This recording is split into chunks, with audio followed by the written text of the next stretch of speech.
Okay, good. Good morning, Mr. and Mrs. Norman. Michael with Highmark Construction. First and foremost, thank you for the opportunity to help you with your roofing needs. It's August 27th, about 70 degrees. As normal and customary, we like to video all our repairs. That way, if there's anything that we need to highlight to you, we have the ability to show that to you, because you're not going to be up here on the roof with us today. So with all that out of the way, we've got two shingles in this section here. The bottom row here, shingle number 3 is wind creased and needs to be replaced. And then also number 9 has a bit of a tear in it on the side there. So we're going to be targeting the bottom shingle today to get that out and replace it. And if there's anything that we need to mention to you, then we absolutely will. So with all that out of the way, let's get this first shingle out.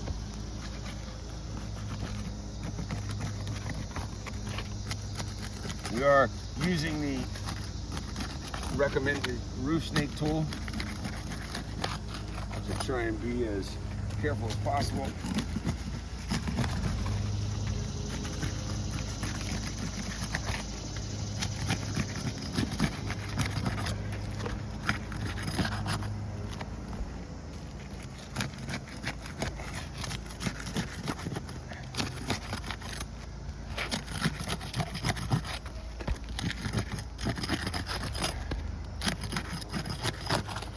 The first thing that I'm going to check for is to see if there is any mat transfer, which there is. So Adam, if you can come over here.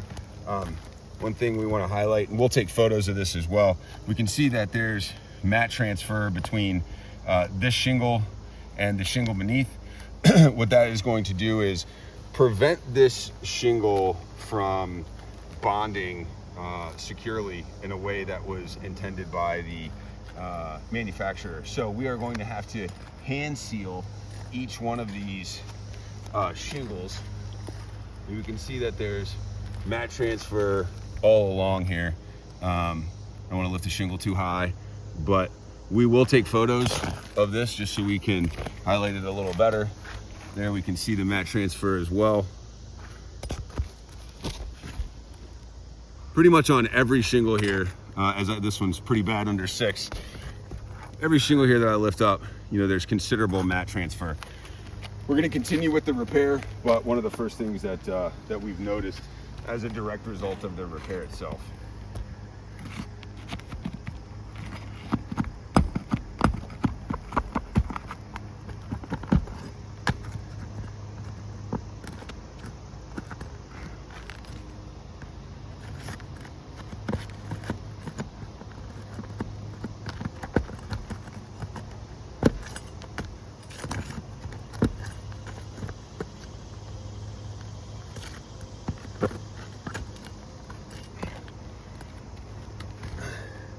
These nails are a little harder to get out than what they normally would be, because there's actually a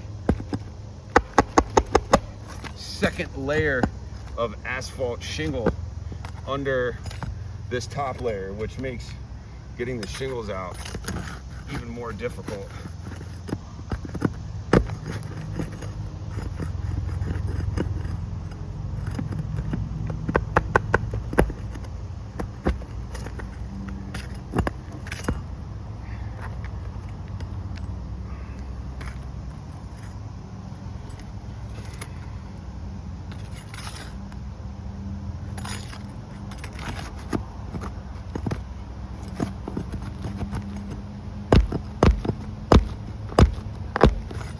See how difficult it is to get these shingles out. Now I want to be real careful here because I don't want to lift the shingle too high, but there is something worth noting. Adam, if you can slide in here, maybe I can.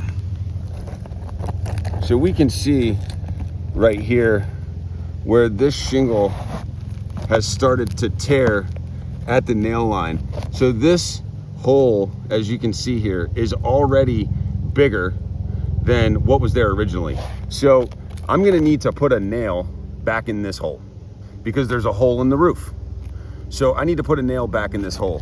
This is now not going to secure properly because of the fact that this hole has gotten bigger. This is now a weak spot. Instead of it being a place that helps secure the shingle to the roof, this is now a compromised weak spot due to the condition of the shingles themselves.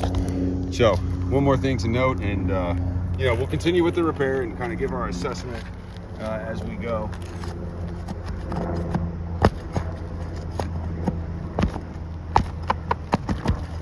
So the same thing has happened on this shingle has happened on number 9.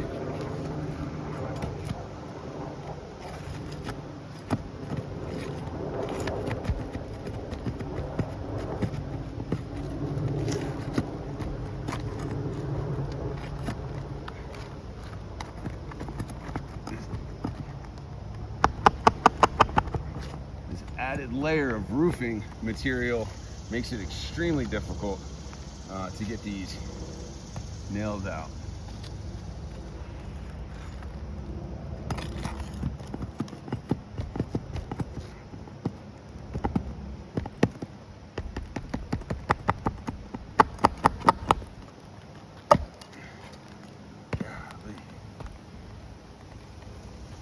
Okay, so I want to show something on this side too, Adam, if you can come over.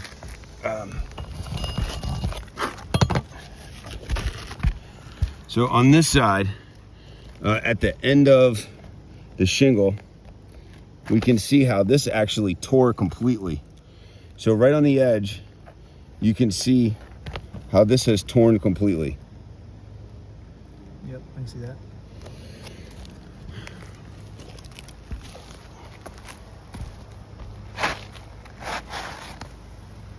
All right, now, one thing to note, if we come over here, before I continue with the repair, we can see that there is another layer of roofing underneath this layer here. Did a little research, and this original layer is 50 years old. And the currently installed shingle on top of that layer is 20 to 25 years old. So for the last 20 to 25 years, the original layer of shingles has been holding moisture in this roofing system and decaying. So we are now, to complete this repair, going to have to ask a 50-year-old underlayment, if you will, in the original shingle to be the barrier between water. It's going to need to be the support system to help against wind.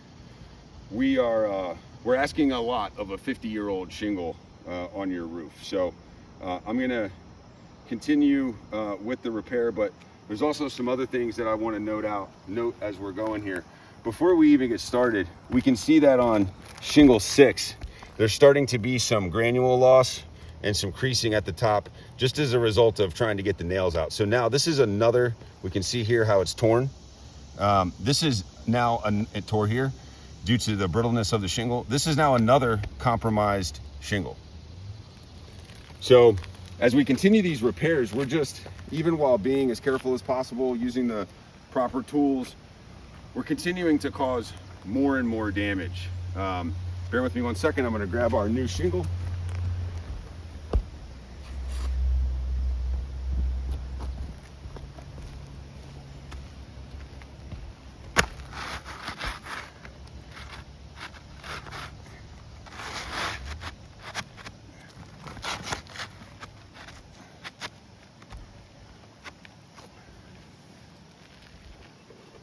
Now, because of the added layer, we now have to use a longer nail because we have a thicker surface to get through here. So that means that even while using the roof stake tool, these already brittle, already creasing and losing granule shingles are going to be asked to be lifted even higher than in a normal repair.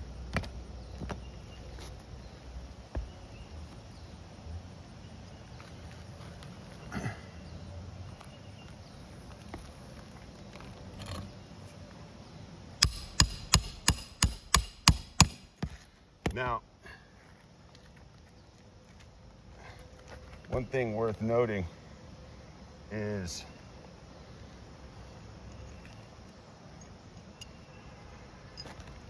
because of the height of this, the angle,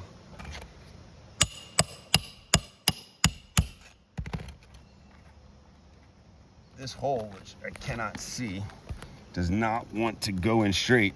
And even while using the proper tool, because of the condition of the shingle, we're causing more damage to the bottom here. We can see how impact from the roof snake tool is causing damage at the bottom there. So trying to use a thicker or a longer nail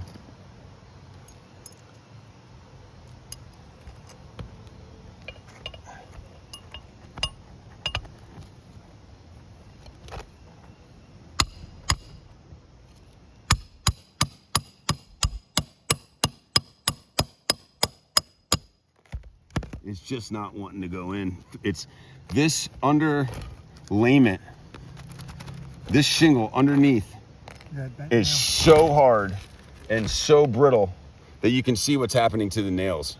It's actually bending them. This originally installed layer is so hard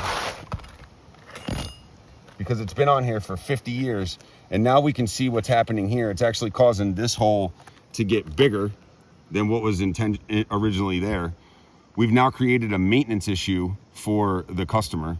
At this point, I'm gonna have to make a decision to stop this repair. We're just causing too much damage to the surrounding shingles. This is something that, as a licensed contractor, I am just not comfortable with. There's too many adverse effects happening from this repair, and it's something that we couldn't warranty. Adding a new shingle on top of another layer of roofing is something that the shingle manufacturer does not recommend and would not warranty. It's not in accordance with IRC code. And at the end of the day, what's most important is that we leave you with a roofing system that is functional. That's the whole goal. We want this repair to leave you in a good position when we're done. And that's something that I cannot comfortably say we're doing here by continuing with this repair. We are putting you in a jeopardized position.